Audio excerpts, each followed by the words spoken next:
Income investors love one thing above all: cash flow. And not just any cash flow, monthly cash flow. Why? Because it feels like a real paycheck, a steady side income that shows up without you lifting a finger. Your money is doing the work, not you, and that's the beauty of investing. In today's video, I'll show you how to build a straightforward dividend ETF portfolio that delivers monthly payouts. We'll stick to proven, globally diversified ETFs with solid yields, aiming for about 4% annually. I'll use a dividend calendar to map out the expected payouts and show you how they stack up across the year. And of course, we'll discuss the strengths and weaknesses of this portfolio. Quick disclaimer before we begin. This is not financial advice, just my own opinions and experiences. All right, let's jump in. There are countless dividend ETFs available to us here in Europe, but for our portfolio, we'll only consider solid, proven options. The criteria I've set are simple: global diversification, an average dividend yield of at least 3.5%, physical replication so the ETF actually buys the underlying stocks, and passive management rather than active. Why these criteria? This is just one of many possible approaches to choosing ETFs. But with these filters, we end up with a defensive, broadly diversified, worry-free portfolio that still offers a respectable dividend yield for an ETF strategy. Now, let's pick some concrete ETFs. For January, April, July, and October, we'll use the iShares STOXX Global Select Dividend 100 ETF. For February, May, August, and November, we'll take the SPDR S&P Global Dividend Aristocrats ETF. And for March, June, September, and December, we'll use the Vanguard FTSE All-World High Dividend Yield ETF. Alternatively, instead of the Vanguard ETF, you could also choose the popular VanEck Morningstar Developed Markets Dividend Leaders ETF. It pays out in the same months as the Vanguard fund and may be a better fit for some investors. That's why we'll actually build two portfolios, one with Vanguard and one with VanEck. For simplicity, throughout this video, I'll just refer to these ETFs as iShares, SPDR, Vanguard, and VanEck. So, the first sample portfolio could look like this: 30% iShares STOXX Global Select Dividend 100 ETF, 30% SPDR S&P Global Dividend Aristocrats ETF, 40% Vanguard FTSE All-World High Dividend Yield ETF. Now, why is the Vanguard ETF overweighted here? Well, I see two solid reasons. First, it actually has the lowest dividend yield of the three. That means we need a slightly larger allocation to bring its payouts closer in line with the others. Second, this is the biggest, most stable, and most defensive dividend ETF on the market. In other words, it's the perfect candidate for a core holding. Based on all past distributions, I calculated the average dividend yield for each ETF. Put together, this portfolio delivers a total dividend yield of 3.9%. The annual costs, measured by the total expense ratio, come in at 0.39%. Sure, that's not cheap, but for a diversified dividend portfolio, it's still within a reasonable range. Here's an alternative version of the portfolio, this time with the VanEck ETF instead of the Vanguard ETF. All three ETFs are now equally weighted at 1/3 each.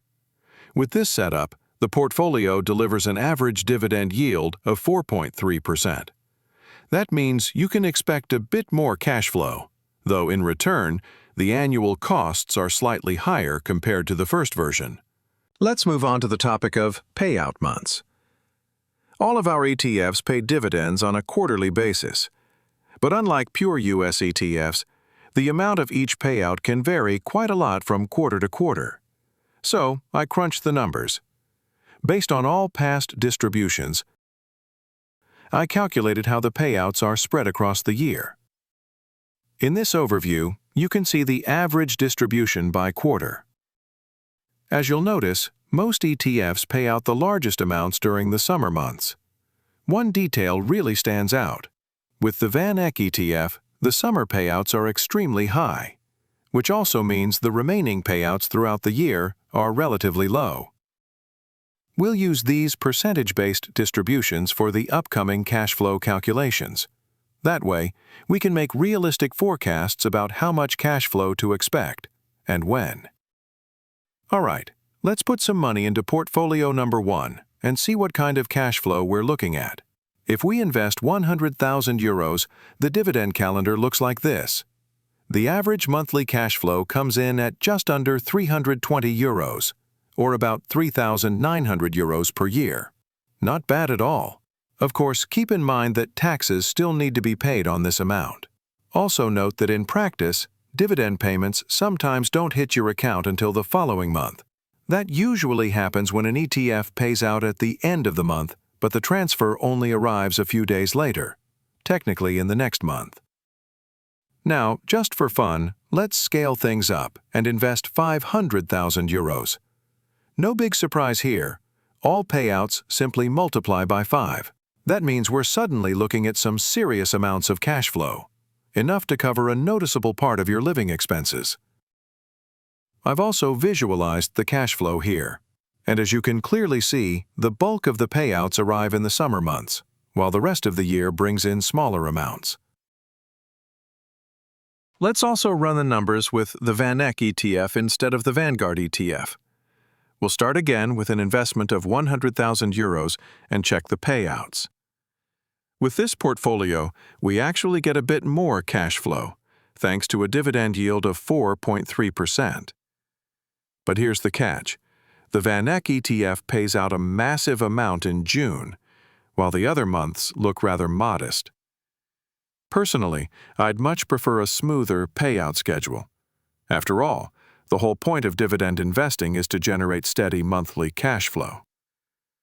Now, let's scale things up and imagine we invested 500,000 euros. In that case, the annual dividends climb to almost 22,000 euros. That's an average of about 1,800 euros per month, the dream of every dividend investor. I'm sure everyone has their own ideas about what they'd do with that kind of income stream. For me, I'd probably cut back quite a few hours from the traditional 9-to-5 grind. Here's the visual breakdown of the cash flow for this portfolio. And once again, it's crystal clear. The VanEck ETF pays out roughly half of the total amount in June. I do like the VanEck ETF, but I'm not a fan of this payout policy. A more balanced distribution across all 4 quarters would be far more appealing. But that's just my personal take. All right, let's take a quick look at the pros and cons of our dividend portfolio. Starting with the pros. A steady monthly cash flow. Global diversification across developed markets, with the Vanguard ETF even reaching into emerging markets. A reliable income stream. A true hands-off investment, about as robust and defensive as it gets. And finally, a dividend yield of around 4%, which is certainly respectable. But of course, there are also a few cons worth mentioning. The portfolio has relatively low dividend growth. We're talking about 3 to 4% per year. At that pace, it would take about 20 years for payouts to double. So, if you've got a longer investment horizon, it might make sense to add an ETF with higher dividend growth. Just keep in mind, higher growth usually comes with a lower starting yield. Next, the uneven payout schedule. There's plenty of cash in the summer months, but noticeably less in the others. That's something to be aware of. And lastly, while a 4% yield is solid, it's still on the modest side. One option could be to mix in a high-yield covered call ETF to boost returns, but that's a topic for another day. So, that's it for today's breakdown. Now I'd love to hear from you. What do you think about a portfolio like this? Drop your thoughts in the comments below. Don't forget to like and subscribe. Thanks for watching, and I'll see you next time.